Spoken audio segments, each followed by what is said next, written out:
Hi there, I'm Cory Driver, and this is Moving Forward. So you may have noticed I look a little bedraggled, and I'm in the basement. My kids have gone to sleep, and I am tired, but we're going to move forward. So this week we're going to be talking about John 14. This is part of Jesus' farewell discourse. In it, Jesus is promising not to leave the disciples alone, not like abandoned orphans, but that Jesus will have a presence and a spirit that will always be with them, and that they will live because Jesus lived.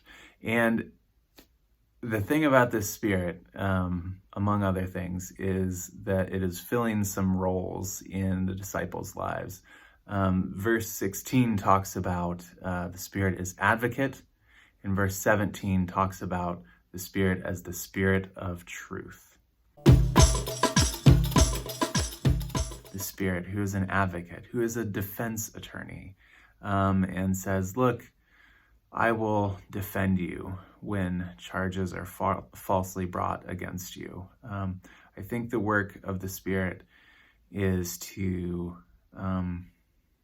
help us not need to defend ourselves. If we take Jesus at his words, and the Spirit that he sends is an advocate for us, then we don't need to be an advocate for ourselves. Secondly, the Spirit is a spirit of truth. And if you spend any time on Facebook in the last, I don't know, however long Facebook has been around, you know that you need the spirit of truth. I know I need the spirit of truth because it's hard to decide and to determine what is true and what isn't.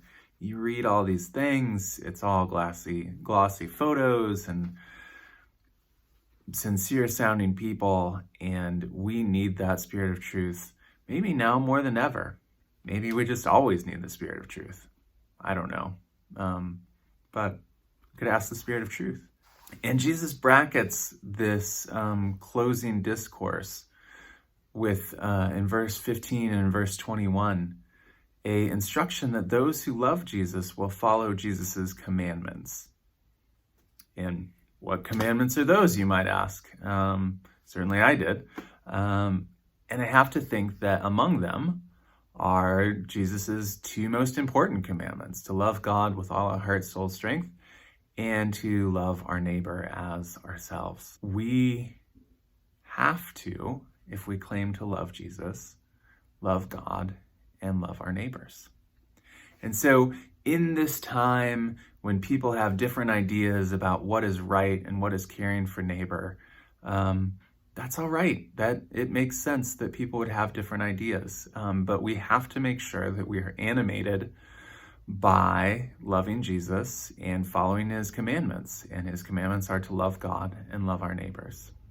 We also know that we have an advocate. He stands up and defends us so that we don't have to defend ourselves. And we also know that Jesus sends to us the Spirit of truth to help us determine what is real and what isn't, and what is truth and what isn't. Jesus does not abandon us as orphans, but sends the Spirit to protect us, to defend us, to guide us towards all truth, and to help us remember that Jesus was serious about his commandments and continues to be. So let us love God and love our neighbors, not seeking to defend ourselves, but relying on the Spirit of truth. Amen.